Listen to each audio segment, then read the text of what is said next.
Oh, geez. Hi, guys. We are live, and today we are chatting about the price of horses in 2023. We had some good questions submitted about the price of horses and whether the price of horses has started to come down after jumping so astronomically there for a few years, and also whether they can possibly stay as high as they are. So we're going to try to tackle that as much as we can today. If you have questions as we go along, you can leave your comments, leave your questions in the comments, and we'll try to get to it. If you're watching this after the fact, you can still leave your comments, and we will do our best to get back to you. If you have a suggestion for a future live, if you have a question, or if you have a topic that you'd like for us to address, you can reply to us wherever you're finding this, whether it's YouTube or Instagram or Facebook. Or you can send us an email at hayeskofalph@gmail.com. Any of the info that you're looking for about us and training horses and teaching lessons and online coaching, clinics, horses, tech, all that stuff can be found on our website, hayeskofalperformancehorses.com, or shoot us a message and we'll make sure that you get the info that you need. Okay, the price of horses in 2023.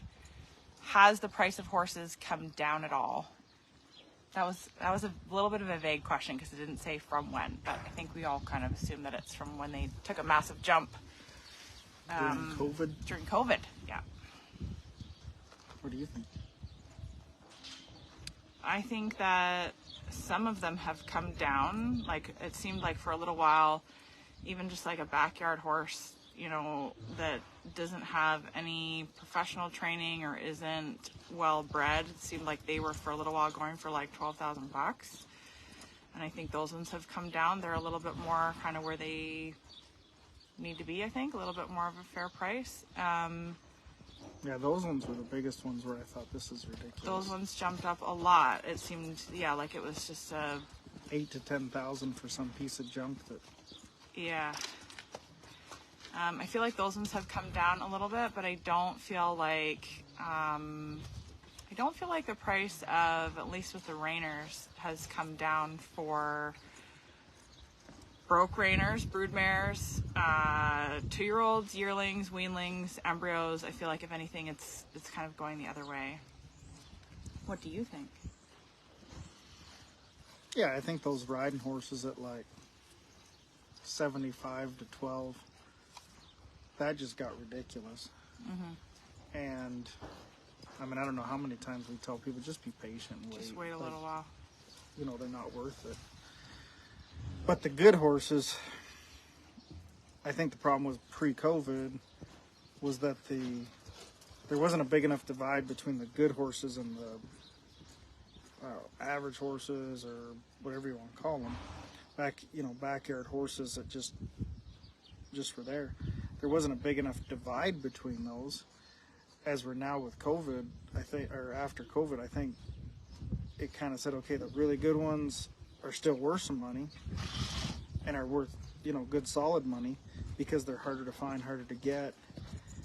And, a few people are going back showing. Everybody kind of, I think, stepped back and wants to ride them nicer horses and realize that a little more money into a nicer horse at the beginning sure makes life a whole lot easier for people that want to show, sure makes it easier for people that want to do stuff. The good ones are definitely going to stay up there. I think they're definitely too cheap pre-COVID. If you're trying to buy them, you never thought that, but when you look at what went into them, how many good babies, just don't make the cut. As a breeder, that didn't make a lot of sense. So they need to go up higher that way when you think of the dollars and cents of raising them, and good ones. But I think the biggest one that's coming down now is you see a lot of people that were trying to sell some junk. It's prices are up, so I'll just make a bunch of money. So let's breed some, let's say a show horse that wasn't any good, or let's breed just a horse and we'll be able to sell it to somebody. Those horses have died off and or gotten cheaper. So that part's good because those ones don't need to happen. When there was money in it, everybody went a little crazy trying to be horse dealers and whatnot. But I think the good ones are going to stay up for a long time because I know a few people in the barn that will say it. They're like, okay, I'll sell this horse for good money, but what do we get into? Where do you find the next one to get into? So if you want a nice horse, it's going to cost you. So people are holding on to them a little bit, and they're hard. They're just harder to find the nice ones. Mm-hmm. But okay, so have they come down at all? I think we kind of addressed that. Can they possibly stay as high as they are right now? Oh yeah, the good ones will. Are they going to come back down? Can you predict? I don't know. Pull out our magic ball or whatever. There's a lot of people smarter than me working in the finance. We don't know about economics. We don't know. I thought the horse world was going to die with COVID. I figured that everybody's going to be shut down. Every horse barn was going to go under. Who would have thought that horses would go higher? You did. You never expressed that to me. Yeah. Holy moly. Yeah, you're having some catastrophic thoughts. Can it possibly stay as high as it is? I think the good one, like you said, the good ones can, and I think just bugs. Mm-hmm. I think the good ones can stay as high as they are, and by the good ones I mean the best of the best in any discipline, not just in the reiners, but I think there's always going to be people that have the money to, that have a lot of money to spend on horses, and that's where they want to spend their money. So I think those ones can always stay super high. I think the lower end horses, and don't get me wrong, I have a huge appreciation for when I'm saying a backyard horse, just horses, just something that somebody could trail ride a little bit or ride around, at home a little bit. Maybe not a show horse, maybe not, a bunch of professional training, but just a horse. I think those ones have come back down to where they need to be. The concern I have about the price staying where they're at right now is that are we pricing not just new people, but are we pricing people out of owning horses? Because with the reiners, it used to be that if you paid, even a few years ago, if you paid $10,000, you could get into a entry-level reiner. You could get started, you could have a horse that had some maneuvers on it, and you could even take it to a horse show and, be respectable there. And that has essentially more than doubled. And then to go to the next step up from that type of horse has almost doubled again. So, if you were paying 10 to get in, 10,000 to get in and get going, even if you were a teenager or something, you could kind of make enough money to buy that horse yourself. You could work a few summers and work a part-time job, and you could kind of afford to do that yourself. At 25, that changes things quite a lot. And then to go to the next step up, if you're paying $35,000 or $45,000, and for us in Ontario, we're looking at $25,000, $35,000 or $45,000 US. That's a really big jump. So especially for somebody who did get in at 10 or 15, and they can kind of manage the expenses of buying the horse, owning it, keeping it, any kind of the maintenance or supplements or whatever, the vet work, the cost of the actual shows, then they get to the point where they need a new horse, and to go from having paid 10 to needing to pay 35 or 45 that's a big jump. And I feel like we're starting to see where like you said, people are holding on to them longer, which I think is good, holding on to them longer, and it makes more sense to invest in but I do feel like we're starting to see where people don't move up to that next level horse just because of the expense. That's a huge expense for somebody, or for somebody to pay for their child. I think that's the thing that I'm starting to see a lot, is that, I have concerns about that. Can it possibly stay this high? I don't know. Are we going to continue to have as many people coming into the Green Rainer? If they have to pay $25 to get in, are we going to have as many people moving up out of the Green Rainer if they have to go to $35, $45? Don't know. What do you think? Well, I think the horse shows are in trouble for that reason on a lot of parts of it, not just the price of horses, but the price of showing horses. Everybody wants to go to these arenas, indoors and shows, and, weekend just is costing so much money that, only certain people can do it. There's lots of people that would love to do it, and unfortunately it's just out of their financial means.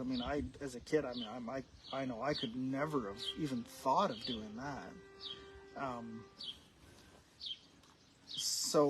Well, and I feel like my parents had, some financial means to do something like that for me, but how do you justify it? How do they say, is this just a phase? I'm going to go spend $25 US to get I think started. one thing that the reiners and the show horse people in the Western world need to kind of look at is like the English world, where you lease horses for a year as options. Mm-hmm. But the price of the horses, it has priced a lot of people out, where they're sitting on the sidelines now because it's not in their grasp. It goes along the same things as like buying a house. What young person can afford to buy a property? It just isn't. Yeah, we're That's solving the whole world problems here. Yeah, you betcha. I think for the price of horses, though, the issue is also, has to be looked at. 20 years ago, a $10,000 reiner could get you in the limited on pro, get you playing around. Mm-hmm. That's 20 years ago. When people call me up today and say, I want $10,000, I want to go show, I think, hey, it's 20 years ago. Mm-hmm. I can tell you what a truck cost 20 years ago, and it ain't even close to what a truck costs today. Mm-hmm. And unfortunately, that's just the way the world works. Mm-hmm. Nobody thinks it went up. Well, for me to make a reiner has went up a lot because, I got to pay more for my prospects. Mm-hmm. Because they go for more. It costs me more to feed them. Minimum wage for the workers. It costs so much more to haul them around. Them around, get them seasoned. Everything costs more. And the expectation is higher on them. And the horses are better. That's for sure. Are better. Yeah. When you want to go play at a horse show, they're just better now than they were 20 years ago. So it's a tough gig. But I think the ones that are making out like a bandit right now are the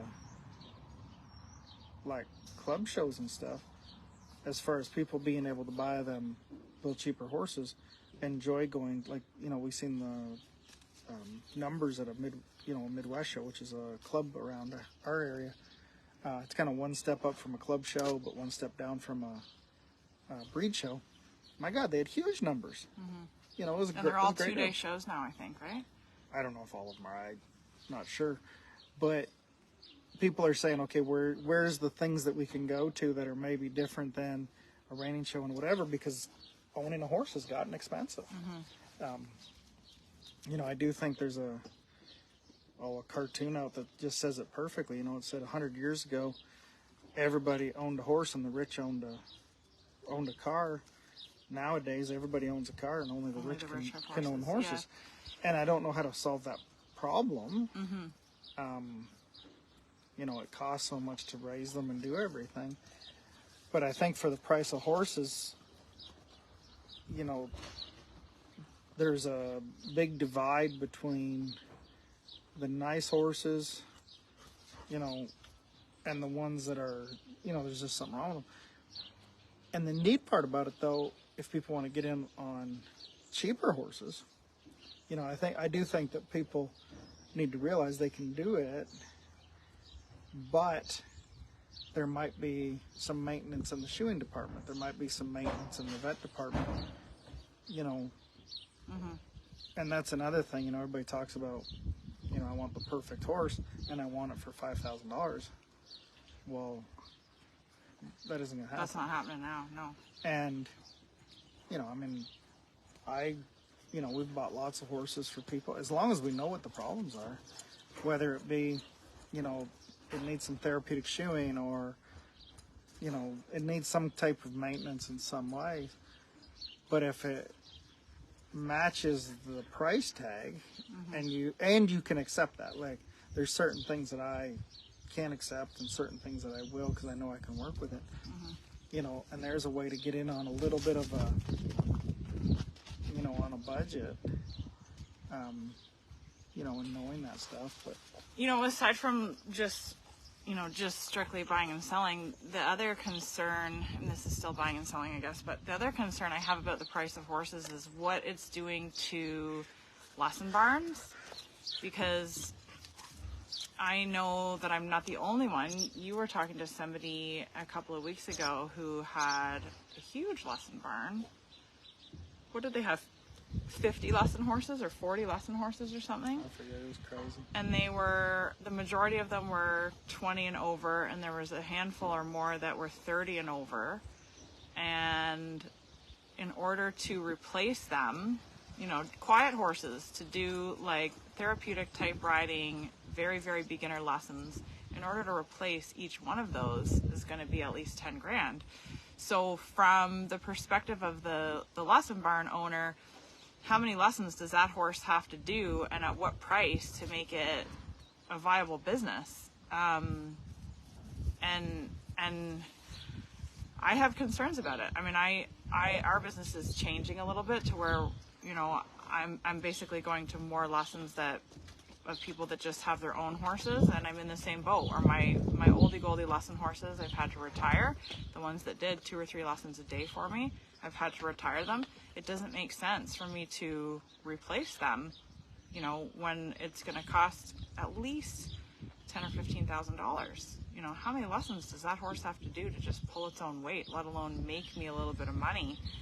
And those are the lesson horses that can go down to a good horse show on horses. the weekend. Yeah, nice ones. They're nice ones. So that's my concern. But we see it too, where people are buying poor lesson horses, which now becomes dangerous for beginners because that's all they can afford, and that's not a great system. People are getting hurt. People are getting turned off of doing it. The people that would have been coming into the sport, that would have, then had their own horse as a teenager, or maybe not until they're an adult. We're not going to have those if they're getting hurt, not having a good time, and not feeling safe. And I do have concerns, major concerns about that and what that is going to do. And I see it in London. I see it around here where there's fewer places offering lessons. There's fewer places offering good quality lessons. And it's a shame. I think it's a shame. Mm-hmm. It's the downside. I do think there's the upside to the price of horses right now is that it's better for the horses themselves. When they're valued a little bit higher, people are taking care of them. They are willing to do more to take care of them. They're not just getting, I don't know if the like abuse and neglect and stuff situation is better right now. I would assume that it was, especially considering I don't know it about doesn't the seem like that abuse long part, ago. but the neglect part, definitely. You don't see people just kicking them out, whatever. Yeah. You don't kick out a $15,000 horse out into the field and go, whatever. Last time that there was a recession, horses were, the horses were suffering big time. Oh yeah, people. People just setting them free and people not feeding them and all kinds of things. Or at least now the price of horses has stayed up, so it is better for the horses that way. But I think the other downside I see a lot is dishonest people selling horses. That has come out of the... It's always been there, but I see it more now where it's like, you're looking at horses on the internet and the ads and you're thinking, this doesn't even make sense. And I think that part has slowed down a little bit because when it was kind of hot and heavy through COVID, people were just buying horses. They were just scared that they would lose that deal. They were buying stuff that was junk. Yeah, if something came up, somebody would snatch it up. And then a bunch of dishonest people would put it. And of course, when they get called out on it, it was always wow, buyer beware, and they should have known better, whatever. As we're now, that's starting to slow down a little bit. So I've seen a few people on the internet that normally would have been advertising some of these good, they were buying junk horses and then trying to put the spin on them that they were so wonderful. I see that slowing down a little bit. So that part's good to see that slowing down. It still happens, but it's good. Yeah, and I think some of it is people intentionally being dishonest. Some of it is people who don't know better. There's a lot that I see people listing horses for sale. Same with saddles. There's a ton of scammers. But there's also people who just don't know. They're just almost like copy and paste off of somebody else's advertisement, and they don't know any better. I don't know. That's a separate problem from the price of horses, I guess. So, From the breeder point of view, should we try to turn this into something positive? I feel like this is very blah, blah. Well, I think from the breeder point of view, the nice ones are easy to sell now. Yeah, and anybody that has a horse that's kind of a nice one that, the value on your horse has gone up too, likely. So it's not like you're having to resell for what you paid, a lot of times to get into the next step. You do have, the value of your horse has probably increased as well. I just like seeing it at the sales. For a bunch of years, we always said there was no way you could breed them for what you could buy them for at a yearling sale. And then when things got real crazy with COVID and the sales went skyrocket high, you start figuring out how much it costs you to breed one, keep a mare, raise it, the percentages that are sound and good to go into training, the percentages that make the cut. The breeders were taking a bit of a punch on the chin on that one. And at least now you go to the sales, and the nice ones especially. I mean, we looked at some last year at the sale. There was one gorgeous filly. 5 years ago she would have brought. This is the NRHS that you're talking about? She would have brought 15,000. And I mean the gavel fell on her at almost 50,000. Oh yeah. I mean she was nice. Yeah. So from a breeder point of view, they had an exceptional mare. They had that one foal that just come out gorgeous and built right, and and they got paid for it, and that was good to see, because so many times in the breeding business there's little things that go wrong, and then all of a sudden your horse isn't worth a whole lot of money. So when somebody does get that really, really nice one, that's really cool to see that they get paid, and and that's nice to see. And I think a lot of people too had looked at, okay, now do I breed a good mare? I think another thing that too maybe kind of shifted the price of horses in the last bunch of years, even before COVID, was with ship semen and everything. Everybody now could breed two better horses anywhere across the country, but there was so many of them that it was really hard to figure out a value. Well, now they're doing it again with all the other stuff they can do with ICSI and oocytes or whatever that's called. Yeah, I was gonna say, I feel like that's the part that is really inflated right now, is embryos. The stuff they can do scientifically has really changed that. And but I mean, as far as pricing wise, I feel like people are paying more for embryos than they are for yearlings. Yeah, that makes no sense. I don't understand that part. It's because we're chicken to buy an embryo. Because we don't have 150 grand for an embryo.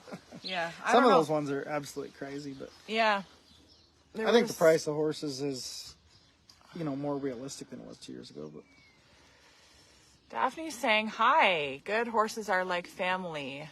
No limit financially for the right one that works for you, but you have to do your homework. Keep a horse, the cost of keeping a horse, and the vet, the trainers, time, the lifestyle is amazing, but costly. Yeah. I thought there was some more in here.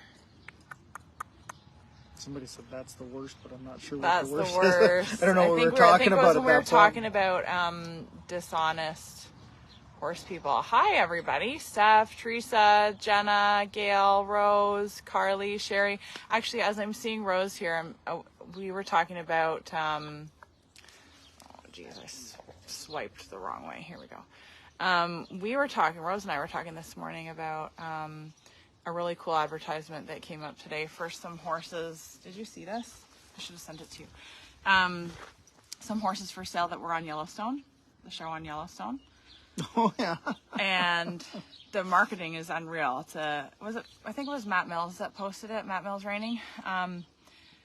And it's a couple of horses that were on the show Yellowstone and some other shows, and it's like they took the theme song from Yellowstone and, like, you know how Yellowstone starts, like with all the graphic images and like the letters sliding across and the like whatever, they did the sale ad for these horses with all of that, like with the music, and it's like, buy a piece of history, like buy horses that were on the show Yellowstone and they're broke to do anything, and they're like bouncing a ball off of it or standing on top of it and roping or like doing all kinds of things off of it. And so we were just speculating about how much those horses would go for, how much it would cost to make one of those or replace one of those, and what the value is for somebody to buy a horse that was on the show Yellowstone. For me, that isn't, I wouldn't pay extra to buy a horse that was on Yellowstone. That's not something that I would attribute value to. But 30 horses that they're selling, they need 30 people. It was two. I believe it was just two. Yeah. So you and just it didn't say, the ad didn't say how they were bred, didn't say if they were mares or geldings or how tall they were or anything. It was just a video montage. Oh yeah, somebody will buy them just to say they have the horses off. They have the horses off Yellowstone. Yeah, and that's fine. I think that's good. That's well, it's fine. bragging rights. Why do people buy antique cars? Why is it any different from us buying horses for the reasons that we want to? It's not really, but it was an interesting thing to, you know, have a conversation about, and what is the value there? And that's went on for years. I can remember. I forget which horse it was. But like a bunch of the old actors over the years would buy their horses that they had in the TV programs. Yeah. You know, but the actors would buy them or yeah, whatever. So that was always kind of neat. Yeah, that's cool. All right. Hope we answered those questions for you guys. If you have more questions, feel free to leave those here. Yeah. So the end of it is there's no. The end of it is we have no idea. We don't know. Not a clue. We don't know. No. Even the financial wizards that work on Wall Street and whatever in Toronto, they have no idea what's going to happen in the future, or they'd all be more rich. Nobody has a clue what's going to go on, but I mean, the solid advice is the same as always, right? To do your homework and, you know, do your research on what you're buying and make sure that you have an out. Make sure that you're buying exactly what it is that you want and that you have on and out on it if it doesn't end up being the right horse.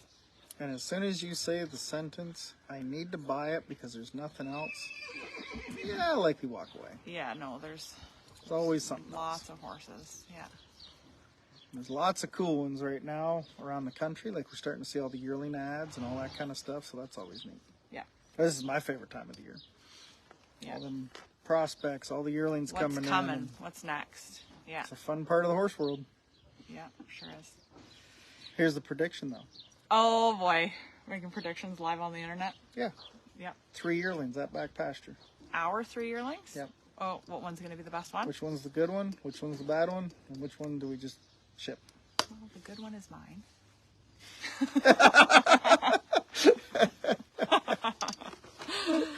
You're on the spot. You have to pick one. Yeah, I like mine. I like the What do you mean yours? I thought everything was ours. When it comes to breeding season and you are trying to talk me into breeding mares, you always say, what do you want to breed your mare to? Well, what would, you know. So no, it's mine. Usually you need to go catch your mare out. No, you need to go catch your mare because she needs a vet worker. I don't love the breeding part. I like the foaling part. Don't love the breeding part. You're always talking me into it's yours, it's yours, it's yours. So I'm going to say right now it's mine. And if she requires a vet bill anytime soon, then she's ours again. Right at this moment, she's mine. I think that one, I like that one a lot. I like all of them. They're all going to be nice horses. We're lucky. We're really lucky that way. Those three, knock on wood, look good this year. All three look really good. Yeah. Mine's the best, but all three look good. And I don't even know that necessarily means she's going to cost the most. She's going to go the highest. But I like her the most. That's the main thing. What do you think? Which one? Should I put you on the spot too? Which one's going to be the best one out there?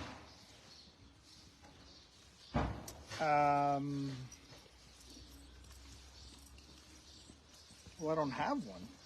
Oh, poor you. I can't say mine because I don't get a horse. Oh, okay. All right. Well, that's one way to avoid that question. Whichever one we keep, that's the one I'm going with because that's all I can control. Better the best one. Okay, thanks for being here with us, you guys. Like we said before, if you have more questions, leave them here wherever you're watching us. Send them in to us. If you have questions about training horses, lessons, clinics, tack, custom saddles, online coaching, you can find all of that on our website, or you can just send us a message. We're happy to get you hooked up with whatever it is that you're looking for. Sounds good. Have a good day. Have a good day.